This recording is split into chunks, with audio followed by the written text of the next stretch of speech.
El grano crece. Se convierte en cerveza cuando se le añade levadura, gana potencia en el destilador y envejece en un barril para acabar ofreciendo sabores de mar, de tierra, caramelizados. Brindaremos por San Patricio en Dublín. Tomaremos una copita en Denver. Sabremos por qué hay whiskies escoceses que se elaboran en una única destilería y por qué el whisky de Tennessee es un whisky sin mezcla y el canadiense combina también. Puede llamarlo escocés, bourbon o incluso agua de la vida, pero es un líquido preciado como pocos. Aquí tenemos botellas de las que una copa cuesta 360 euros. Seguidamente en Maravillas Modernas, la historia no conocida del whisky.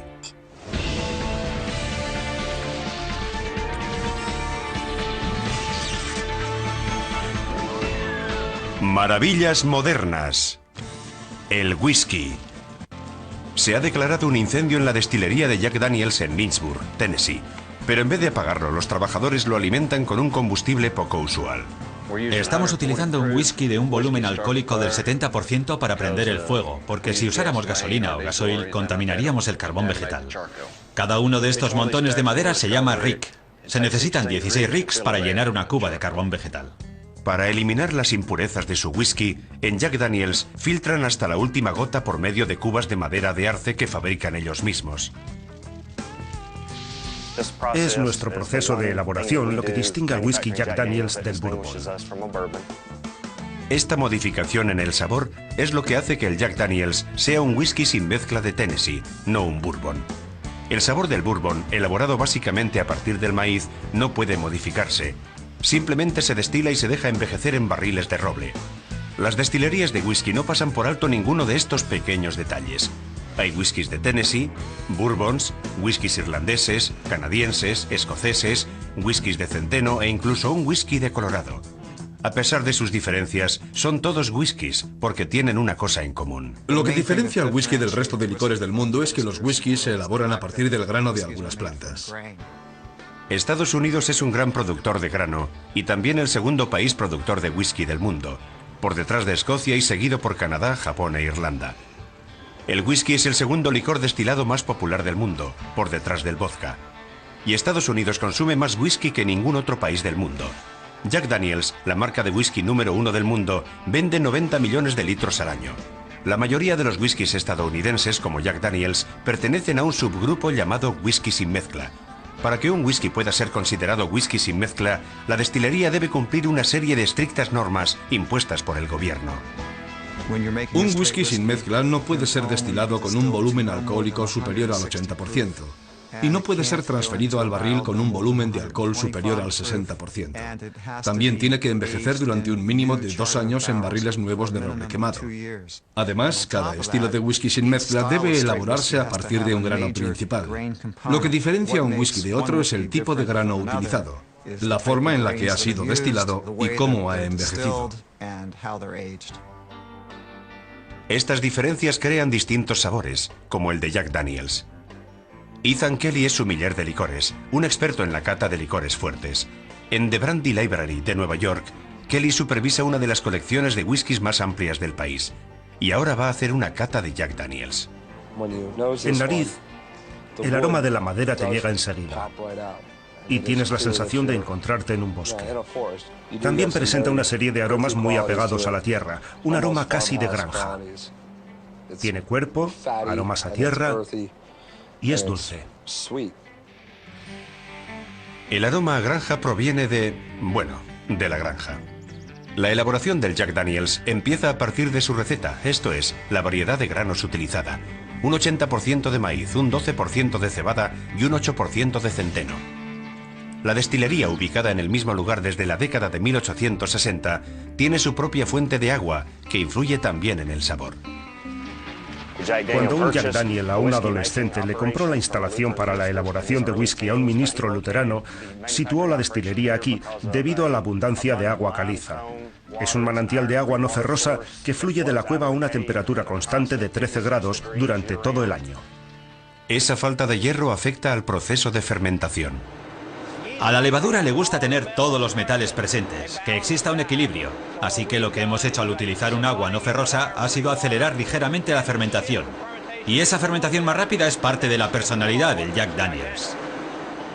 El grano y el agua se transfieren a lo que se conoce como la cocina de Malta, donde se forma una especie de papilla acuosa. La mezcla se cuece a una temperatura de 98 grados para romper las paredes del grano, permitiendo que el agua empape los almidones. De ese modo, las enzimas del grano pueden convertir los almidones en azúcares fermentables. Posteriormente, esta mezcla se transfiere a una cuba de fermentación de 150.000 litros de capacidad, donde la levadura trabaja entre 3 y 5 días para crear el alcohol. Toda esa agitación que estamos viendo es debida únicamente a la acción de la levadura sobre los azúcares fermentables.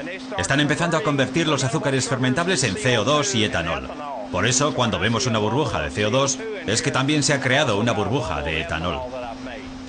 El etanol, el alcohol creado por la levadura a partir de los azúcares del grano, alcanza una concentración del 10% al final de la fermentación. Esta malta alcohólica recibe ahora el nombre de la cerveza de los destiladores. La cerveza de los destiladores es ligeramente distinta a la cerveza normal porque fermentamos el grano entero. Lo que estamos haciendo ahora es bombear la cerveza de los destiladores a la parte superior de la columna de destilación a una velocidad de 945 litros por minuto. Le añadimos el vapor por la parte inferior y a partir de ese momento el vapor va subiendo. Estas columnas tienen una serie de placas perforadas y cada placa de estas tiene cientos de orificios.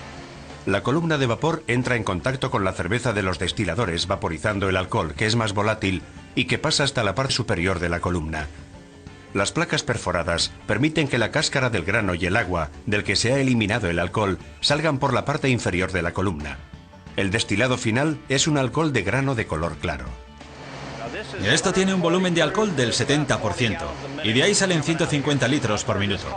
Algunos lo llaman perro blanco, o mula blanca, o rayo blanco, pero no es más que whisky nuevo. Cada gota de este whisky nuevo, con un volumen alcohólico del 70%, será filtrada en una de las 70 cubas de carbón vegetal, en las que se producen 300.000 litros de whisky filtrado al día. El whisky necesita aproximadamente un día para bajar hasta el fondo de la cuba de carbón vegetal. Este carbón tiene una capacidad de absorción muy grande, y esta filtración permite eliminar algunas de las impurezas que haya podido conservar el whisky nuevo tras el proceso de destilación.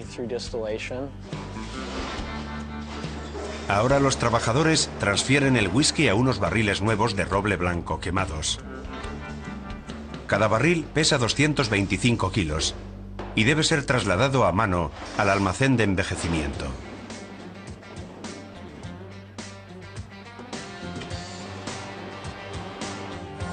Por regla general, en un día bueno solemos almacenar unos 1000 barriles, aunque eso depende de cómo esté yendo el proceso de elaboración.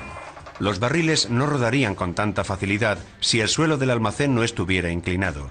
Los trabajadores se aseguran de almacenar los barriles de forma que hagan contrapeso, puesto que la presión de más de 4,5 millones de kilos de whisky podría deformar la estructura. Tenemos 77 almacenes de envejecimiento y en estos momentos tenemos almacenados 1.700.000 barriles. Durante el envejecimiento, el whisky se mezcla con los sabores tostados y quemados del interior del barril de roble y adquiere todo su color y gran parte de su sabor. Cuando quemas un barril, la madera adquiere un color negruzco, pero también se abren poros en la capa caramelizada en la que el whisky puede penetrar para extraer los azúcares de la madera. La mitad del sabor de Jack Daniel's procede de la madera. Una vez envejecido, el whisky terminará en uno de los 3 productos que comercializa Jack Daniel's: Gentleman Jack, Standard Black Label o Single Barrel. Tanto el Black Label como el Gentleman Jack contienen una mezcla de muchos barriles, pero el Single Barrel es exactamente eso, un whisky de un solo barril. Los whiskies de esta categoría son seleccionados de la parte superior de los almacenes de envejecimiento, donde hace más calor y el whisky penetra más en el roble. Lo que buscamos es que tenga un buen color, un bonito color caramelo, que el contenido de alcohol sea el correcto y que el whisky haya envejecido bien. Los barriles seleccionados se llevan a la planta de embotellamiento de Single Barrel. Suelen salir unas 240 botellas por barril, dependiendo del barril. Alrededor de 40 cajas. A diferencia del vino, una vez que el whisky se ha embotellado, deja de madurar. Nunca será mejor que el día en el que fue embotellado. De hecho, una vez que se ha abierto la botella, puede llegar a empeorar. El whisky se oxida igual que el vino o la cerveza, aunque no lo hace tan rápido. Pierde sabor, carácter. Cuando mi botella de whisky llega a su último cuarzo, invito a mis amigos y nos bebemos lo que queda. Eso me garantiza un buen suministro de amigos. Es posible que todo este tipo de sutilezas les fueran desconocidas a los primeros destiladores de whisky, los colonos americanos. Los colonos elaboraron whisky por la más práctica de las razones, para evitar que se perdiera el exceso de grano. También concentra el grano. Quiero decir que si conviertes el grano en whisky, el transporte es más fácil. Y llegó un momento en el que el whisky se convirtió en moneda de intercambio. El comercio no regulado de whisky floreció hasta 1791, cuando el nuevo gobierno federal decidió gravarlo para pagar la guerra de independencia de las colonias. Los granjeros se alzaron contra el impuesto, expulsando por la fuerza a los recaudadores. En 1794, George Washington tuvo que enviar al ejército para sofocar el levantamiento. De hecho, tuvo que enviar más tropas para sofocar la rebelión del whisky que las que necesitó para derrotar a los británicos. Y curiosamente, 3 años después de la rebelión del whisky, George Washington decidió elaborar su propio whisky en Mount Vernon. Y para 1799, año en el que murió, su destilería se había convertido en la más grande de Estados Unidos. En esta misma época, Jim Beam empezaba a elaborar whisky en el vecino estado de Kentucky. En la categoría del bourbon, ninguna marca vende más que Jim Beam. Mi familia empezó a elaborar whisky en 1795. Jacob Beam elaboró y vendió su primer barril de whisky en 1795. Fue él quien empezó este negocio familiar. Y 7 generaciones después, estoy yo aquí. La compañía lleva el nombre del bisabuelo de Fred Noe. Jim Beam pertenecía a la 4ª generación. Fue él quien volvió a situarnos en el mapa después de la prohibición. La destilería está situada en Claremont, Kentucky, donde la fe religiosa y el whisky parecen hacer buenas migas. Y aquí se sigue y venera la tradición de forma estricta. Ahora estamos entrando en nuestra sala de refrigeración de la levadura, la misma que utilizamos desde la prohibición. Mantenemos nuestra variedad de levadura habitual y le inoculamos nuestra nueva fórmula. De esa forma, creamos una levadura nueva cada vez, y eso mantiene viva nuestra variedad de levadura. Esta levadura es el motor de la destilería y produce cada gota de alcohol que se convertirá en bourbon. El control de calidad empieza en cuanto llega el grano a la destilería. El maíz debe superar toda una batería de pruebas. No puede tener más de un 14% de humedad. La fanega debe pesar al menos 24,5 kilos. Y no puede tener aflatoxina. La aflatoxina es una toxina producida por el moho del grano y que cuando está presente refulge bajo esta luz ultravioleta. Además de ser tóxica, afecta al sabor del whisky. El grano debe estar entero y no roto, ni debe desmenuzarse. Una vez que el grano ha superado el control de calidad, se traslada a unos enormes graneros. Estos son los graneros donde guardamos el grano hasta el momento de la elaboración del whisky. Vista desde el cielo, la destilería parece una pequeña ciudad, un gran complejo industrial. Pero para Fred Noe, el bourbon es un negocio familiar. Hay que ser mitad artista, mitad científico. Y creo que mi padre, Booker Noe, fue el mejor elaborador de bourbon que ha existido. Booker también anticipó el crecimiento potencial de los bourbons de alta calidad, los llamados ultra premiums, whiskies de más graduación, más envejecidos y más caros. Mi padre lanzó su Booker's Bourbon en 1987. Y fue entonces cuando la industria del bourbon empezó a comercializar la línea de los whiskies ultra premium. Su Booker's Bourbon rompió la barrera de los 35 euros por botella. Está embotellado directamente del barril, sin tocar, sin filtrar. Así es como era el bourbon hace 100 años, para que la gente lo deguste y paladee. En su elaboración se emplean 7, 8, 9 o 10 años. Beam elabora 4 ultra premiums: Basil Hayden's, Baker's, Booker's y el bourbon ultra premium más vendido del mundo, Knob Creek. El Knob Creek recibe su nombre de una pequeña zona cercana, donde nació Abraham Lincoln. Ese bourbon envejece durante 9 años en estos barriles. Naturalmente, el almacenamiento es un problema. Beam envejece 1.800.000 barriles en 55 almacenes. El proceso de sacar el whisky de los barriles, también conocido como vertido, tiene lugar naturalmente en la sala de vertido. Le está quitando el tapón al barril. Eso nos permite introducir el tubo en el barril para poder sacar el whisky. El whisky que sacamos del barril va directamente a un tanque a través de una tubería. Una vez vacíos, los barriles se venden. Solo pueden utilizarse una vez para hacer bourbon. Una vez que los hemos utilizado, se los vendemos a nuestros amigos escoceses para que elaboren su whisky. El whisky escocés es aceptable porque aún queda algo de bourbon en los barriles que les vendemos. La parte que más le gusta de su trabajo a Fred Noe es catar el bourbon directamente del barril. Esto es lo que llamamos un ladrón. Así es como robamos un sorbo de licor de estos barriles.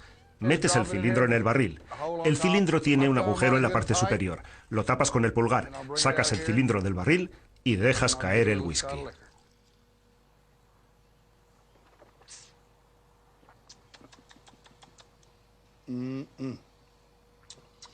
Estoy haciendo el llamado mascado de Kentucky. Dejo el bourbon en la boca y lo mastico un poco. De esa forma su sabor se expande por toda la boca. Estos son buenos tiempos para quienes se toman en serio su bourbon. La gente bebe menos, pero quiere beber mejor. Y eso está haciendo prosperar al negocio del bourbon. Mientras el negocio va viento en popa para los destiladores del sur de Estados Unidos, al otro lado del océano, en la cuna del whisky, se está viviendo otra fiebre del oro líquido. Dublín, una de las ciudades europeas más prósperas y de mayor crecimiento, está experimentando un renacimiento. La destilería Jameson, al igual que la ciudad en la que se fundó en el año 1780, está viviendo su propio resurgir. Hace 10 años destilábamos unos 12 millones de litros de alcohol puro al año. En estos momentos estamos destilando 25 millones de litros. La destilería Jameson de Irlanda está atravesando un momento muy bueno. Uno de los motivos es que su whisky está llegando a un público más joven. No hace muchos años los jóvenes consideraban que el whisky era una bebida para gente mayor, pero Jameson es un whisky diferente. El suave sabor de Jameson es una de las claves de su atractivo. Los mejores whiskies evolucionan en el paladar mientras los saboreas. Este es un Jameson de 18 años. Es un extraordinario whisky irlandés. Tiene una textura sedosa muy agradable, mucho tofe y fruta, un ligero sabor a nuez y un toque de cereal. En boca continúa evolucionando hasta dejar un suave y agradable retrogusto a malta. Este accesible y al mismo tiempo complejo whisky mezclado está producido por la firmemente consolidada industria del whisky irlandés. Irlanda solo cuenta con 3 grandes destilerías, Bushmills, Cooley y Midleton, pero producen alrededor de 30 whiskies distintos. La vieja destilería de Jameson en Midleton, fundada en la década de 1820, se ha convertido en un centro turístico y cumple las funciones de escaparate del proceso industrial de la destilación. El grano de 2 gramíneas alimenta este gigante de cemento y acero. Maíz destilado hasta convertirse en un alcohol puro de grano, casi como el vodka, y cebada para añadirle sabor. Le proporciona un sabor muy suave en el paladar y también le da una textura sedosa en boca. Eso es lo que le aporta la cebada a la mezcla. Para que pueda añadir los azúcares necesarios para la fermentación, la cebada ha sido empapada en agua para provocar su malteado o germinación.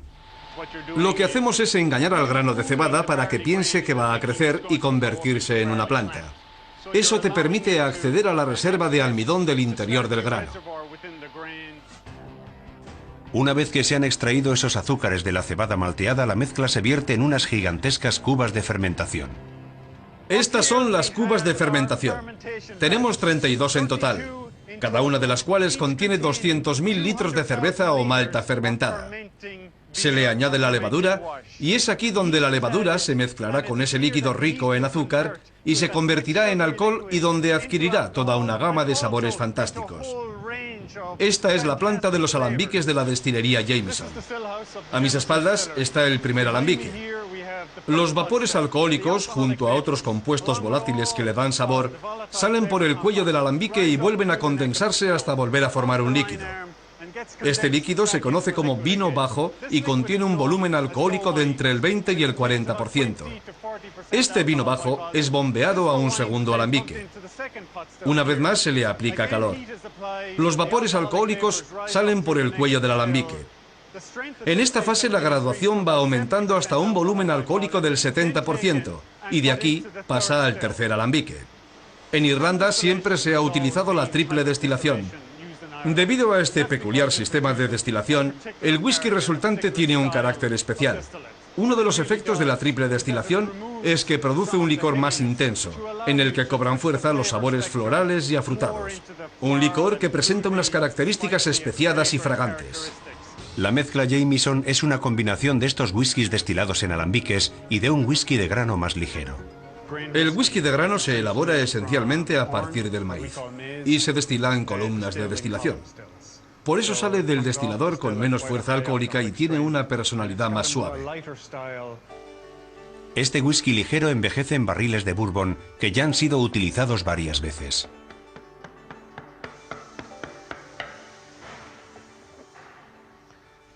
Aquí podemos ver cómo es el interior de un barril de bourbon. Los barriles de whisky son porosos. En los meses de verano, cuando el whisky se calienta, la presión en el interior del barril aumenta. El whisky penetra en el roble, absorbiendo tanto los sabores de la madera como su color ambarino. Es algo más que simple envejecimiento. Es una fusión de sabores. El roble quemado está saturado con 9 kilos de bourbon. Tanto el roble como el bourbon contribuyen al sabor del whisky Jameson. No utilizamos ningún barril virgen de roble en la producción de nuestro whisky porque los pesados extractos de roble virgen serían demasiado fuertes para el destilado ligero que producimos aquí, en Midleton. El whisky que sale de los alambiques puede envejecer en un barril de roble ya utilizado. Son barriles que han sido utilizados 2 o 3 veces, y el whisky que sale de un barril así permite que se mantenga una mayor parte del carácter del destilado. Pero Jameson también envejece parte de su whisky en barricas de Jerez, que son 2 veces y medio mayores que un barril de roble estándar. Podemos envejecer el mismo whisky en una barrica de Jerez. Y como vemos aquí, en ese caso el color es bastante diferente. Y eso es debido a que el roble español tiene un mayor nivel de extractos de roble y taninos. Estas barricas de Jerez son muy diferentes de nuestros barriles de bourbon. Han contenido vino de Jerez durante 2 años y medio antes de llegar a nuestra destilería. El Jerez te proporciona un sabor a nueces con notas de miel. Y el licor adquiere un bonito color castaño profundo. En nuestros almacenes de Midleton tenemos alrededor de 650.000 barricas. Llenamos aproximadamente 175.000 barricas al año y embotellamos el contenido de 130.000 barricas al año. Pero no todo el whisky que llega a los barriles se embotella. Y eso es debido a la llamada parte del ángel. Cuando el alcohol se expande, empuja las paredes del barril y se evapora. Por eso perdemos entre un 2,2 y un 2,3% de whisky al año, por culpa de la parte del ángel. Este producto de elaboración tan moderna y sofisticada tiene sus raíces en monasterios irlandeses, como este de Wicklow, en el condado de Glendalough. Los monjes irlandeses elaboraban whisky en lugares como este hace ya 1000 años. El whisky fue inventado aquí, en Irlanda. Monjes misioneros irlandeses fueron a Europa a predicar el cristianismo y en el este descubrieron el alambique, un aparato de destilación, y lo trajeron con ellos a Irlanda. En Europa lo utilizaban para hacer perfume, pero ellos le encontraron un uso mucho mejor, porque empezaron a destilar whisky, aunque ellos lo llamaban Uisce Bacha en gaélico. En la actualidad, el Uisce Bacha, o whisky, se produce en cantidades que los monjes irlandeses jamás hubieran imaginado. En Jameson, una vez que el whisky ha envejecido, se envía desde la destilería de Midleton a Dublín, donde es embotellado. Esta es la planta embotelladora de Jameson y se trabaja todas las semanas del año. Producimos alrededor de 1 millón de botellas a la semana. En total, nuestra producción oscila entre los 40 y 50 millones de botellas al año. En Irlanda, una sola destilería produce una gran variedad de whiskies para sus propias mezclas. Pero en Escocia, las destilerías que compiten entre sí han desarrollado un sorprendente sistema para conseguir su compleja mezcla de whiskies. Escocia es un pequeño país con una presencia enorme en la producción mundial de whisky. Tiene alrededor de 90 destilerías, más que cualquier otro país productor de whisky del mundo. El whisky es la principal exportación escocesa y factura casi 4.400 millones de euros al año. En las décadas de 1980 y 90 comenzó el renacimiento de los whiskies escoceses de Malta provenientes de una sola destilería, que llevaban décadas postergados. A este tipo de whiskies pertenecen algunos de los whiskies más caros y apreciados del mundo.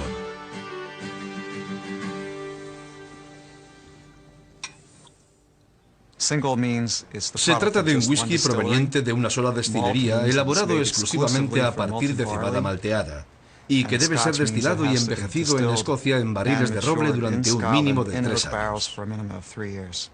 En la destilería Glenlivet solo producimos un whisky, el Glenlivet Single Malt. Proviene de una única destilería y es el número 2 del mundo. Un whisky de Malta como el Glenlivet puede venderse solo o como parte de un whisky mezclado, como el Chivas Regal. A pesar de la reputación de los whiskies de Malta escoceses provenientes de una única destilería, el 90% de los whiskies de Escocia se venden como mezclas porque resultan más accesibles al paladar del consumidor medio.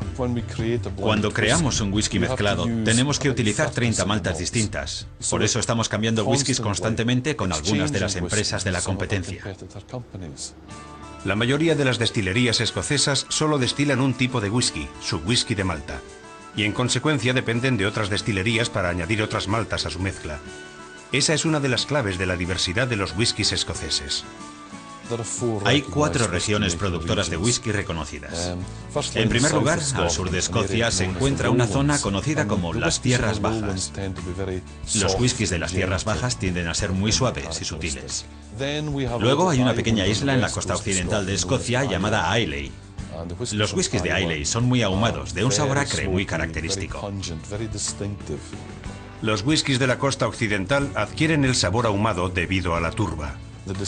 Tradicionalmente, las destilerías de la costa occidental siempre han utilizado turba para secar la cebada malteada.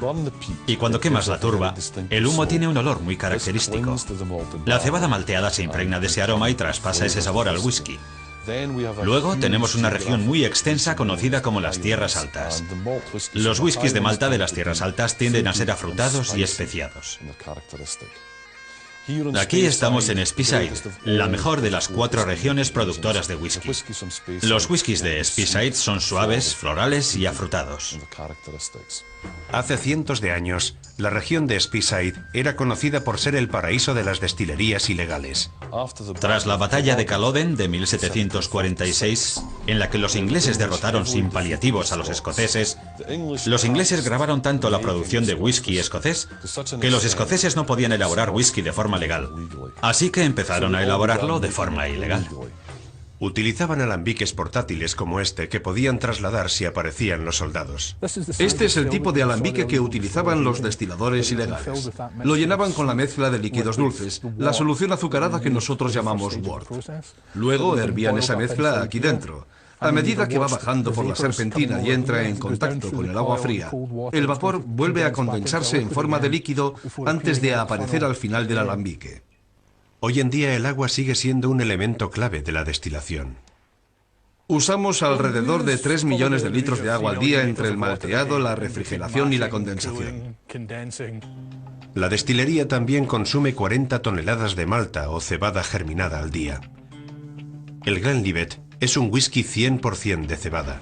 Esta es la caldera de remojo. Aquí es donde empezamos a extraer los azúcares y los almidones que acabaremos convirtiendo en alcohol. Y para ello llenamos esta caldera con 12 toneladas de malta molida. El agua caliente extrae los azúcares y luego este líquido, llamado wort, se transfiere a las cubas de fermentación. De cada caldera de remojo sacamos 60.000 litros de líquido y a ese líquido le añadimos 215 kilos de levadura, lo que significa que este es un proceso totalmente natural. Aquí es donde creamos el alcohol. 2 días después, esta cerveza de un 8,5 de volumen alcohólico está preparada para la doble destilación, un proceso muy similar a la triple destilación de Jameson. Sorprendentemente son solo 2 personas y un equipo informático quienes controlan toda la destilería. Aunque los ordenadores desempeñan un papel importante en su elaboración, el whisky Glenlivet no ha perdido su sensualidad. Maravillosamente suave, maravillosamente redondo y rico en nariz.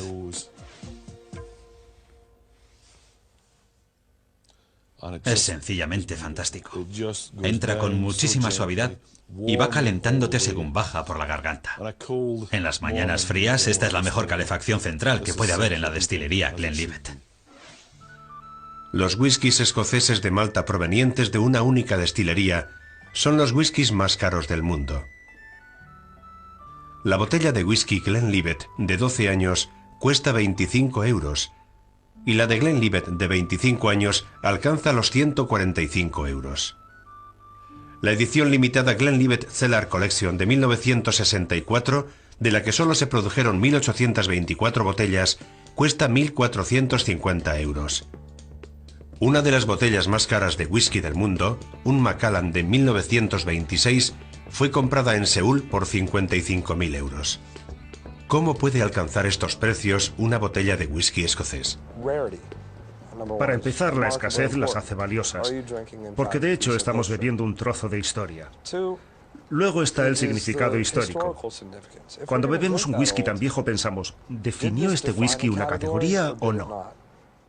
¿Por qué hay gente que compra whiskies que cuestan 200, 300, 400 euros o incluso más?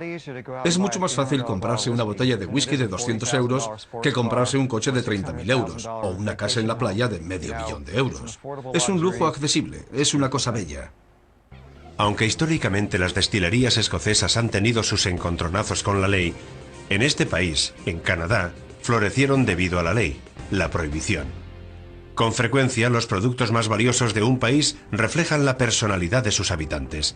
Los whiskies canadienses, generalmente mezclas de centeno y granos neutrales, subrayan el carácter suave tanto de Canadá como de sus whiskies. El whisky canadiense es seguramente el whisky más suave, delicado y fácil de beber de todos los whiskies que se producen en el mundo. Canadá es el tercer país productor de whisky del mundo, y sus destilerías elaboran más de 180 millones de litros al año. El estilo del whisky canadiense se creó en 1884, con la introducción de uno de los whiskies mejor conocidos del país, el Canadian Club. El whisky Canadian Club Classic, de 12 años, es la expresión más conseguida de su sabor y características. Lo primero en destacar son los abundantes sabores a vainilla. También se percibe parte del carácter del centeno. En conjunto es un whisky muy agradable de beber. La ligereza del Canadian Club tiene su origen en su whisky de base, una destilación de maíz incolora que puede tener entre un 80 y un 90% de volumen alcohólico, y al que, a diferencia del bourbon estadounidense, se le ha destilado casi todo el sabor procedente del maíz. Los whiskies mezclados de otros países como Escocia e Irlanda contienen menos de esta base de whisky neutral y suelen tener un sabor más agresivo. El sabor del Canadian Club tiene su base en el centeno fermentado, el centeno malteado y la cebada malteada. El gobierno ha establecido una serie de normas y regulaciones para la elaboración del whisky canadiense. Por ejemplo, tenemos que utilizar una variedad de granos diferentes. Tiene que ser elaborado y envejecido en Canadá durante un mínimo de 3 años. Y como ocurre con las destilerías escocesas e irlandesas, podemos usar nuestros barriles varias veces. En Canadian Club compran barriles estadounidenses que antes han contenido bourbon. Nosotros podemos utilizar nuestros barriles varias veces, por lo que el whisky que elaboramos tiene un sabor a roble más ligero. Canadian Club elabora 4 whiskies diferentes. Tenemos nuestro whisky Canadian Club estándar de 6 años que puede comprarse en 151 países de todo el mundo. La reserva Canadian Club de 10 años es nuestra versión premium. Luego está la Super Premium, una reserva de 12 años. Y por supuesto el Canadian Club Sherry Cask. Canadian Club continúa la tradición de los elegantes whiskies elaborados por su fundador, Hiram Walker, que trabajó en lo que es ahora el centro de la herencia Canadian Club. Estamos en el despacho de Hiram Walker, padre fundador de Canadian Club. El señor Hiram Walker llegó a Canadá en 1856 y abrió una destilería en 1858. Este es el escritorio desde el que dirigía su negocio a diario. Walker, ciudadano estadounidense, abrió su destilería en Windsor, Ontario, en la otra orilla del río de su ciudad natal, Detroit, porque temía el creciente poder de la Liga Antialcohólica en Estados Unidos. Puede que se adelantara 60 años a los acontecimientos, pero en 1920, cuando se decretó la prohibición en Estados Unidos, los hijos de Walker heredaron la empresa. Los distribuidores de su whisky fueron la Banda Púrpura, formada por gángsters judíos de Detroit, y la mafia de Chicago. Cuando empezó la prohibición en Estados Unidos en 1920, los muchachos de la Banda Púrpura de Detroit venían aquí a hacer sus negocios. El señor Capone en persona se sentaba en esta mesa, y este despacho empezó a conocerse como el despacho de las conversaciones en voz baja. El río Detroit, de 1.600 metros de anchura, separa Detroit de Windsor, Ontario. Durante la prohibición, los contrabandistas cruzaban el río y volvían cargados con Canadian Club, que luego distribuían entre los sedientos estadounidenses. La gente cruzaba el río en barco, aunque cuando se helaba en invierno se convertía en una carretera helada para los contrabandistas. Las ventas de Canadian Club subieron como la espuma durante la prohibición. Los cargamentos empezaron a ser robados con frecuencia, así que se creó un sistema de telegramas codificados para impedir que los ladrones se apropiaran del whisky. Este está fechado el 31 de julio de 1931. Aquí arriba aparece descodificado. Tenemos 300 cajas de Club. Han salido con destino a Londres. Esta se convirtió en una forma muy popular de transportar el producto. Una botella de Canadian Club, conocida como la botella de la prohibición, se convirtió en la favorita. Tiene la parte trasera cóncava. Los hombres se la metían en los bolsillos y las mujeres se la ataban a la pierna, porque esta botella se adapta a tu cuerpo.